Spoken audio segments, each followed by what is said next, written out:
നമ്മളിപ്പോൾ പുറമണ്ണൂർ അങ്ങാടിയിലേക്ക് എത്താറായിട്ടോ. അങ്ങാടിയിലേക്ക് എത്തുമ്പോൾ തന്നെ സൈഡിൽ പാടങ്ങളൊക്കെ കണ്ടു തുടങ്ങിയിട്ടുണ്ട്. അപ്പോൾ ഞങ്ങളിവിടെ കാറ് റോഡ് സൈഡിൽ ഒതുക്കാമെന്ന് കരുതിയിട്ടോ. കാരണം ഇവിടുന്ന് നോക്കുമ്പോൾ പോകുന്ന വഴി വളരെ ചെറുതാണ്. അതുകൊണ്ട് തന്നെ ഞങ്ങൾ കാറ് റോഡ് സൈഡിലേക്ക് ഒതുക്കാമെന്ന് കരുതി.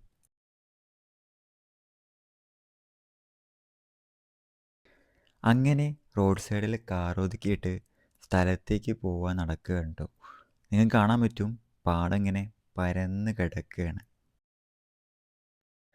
ഞങ്ങൾ എത്തിയത് രാവിലെ ഏകദേശം ഒരു 10:30 മണിയായി കാണും ട്ടോ. ആ നേരത്ത് നല്ല വെയിലായിരുന്നു. അതുകൊണ്ട് തന്നെ കുട ചൂടേണ്ടി വന്നു ട്ടോ. എന്നിരുന്നാലും പാടത്തിൻ്റെ നടുക്കൂടെയുള്ള ഈ ഒരു വഴി എന്ന് പറഞ്ഞാൽ വളരെ മനോഹാരിത നിറഞ്ഞതാണ്. നിങ്ങളൊന്ന് കണ്ടിട്ട് വരൂ ട്ടോ.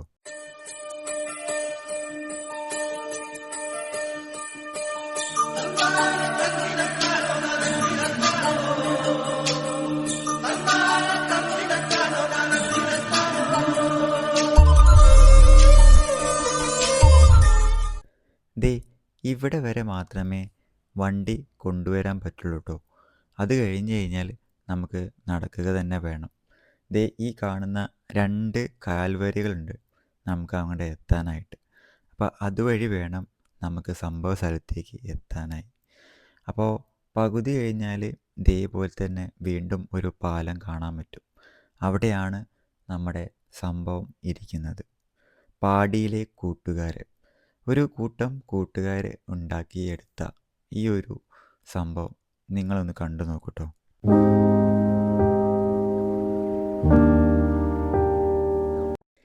ഇവിടേക്ക് വരുന്ന കൂട്ടുകാർ ഇവിടുത്തെ പൂക്കളൊന്നും പറിക്കരുത് ട്ടോ. പിന്നെ നമ്മുടെ കയ്യിലുള്ള വേസ്റ്റുകളൊന്നും ഇത്ര മനോഹരമായിട്ടുള്ള സ്ഥലങ്ങളിലൊന്നും ഇട്ട് നശിപ്പിക്കരുത് ട്ടോ.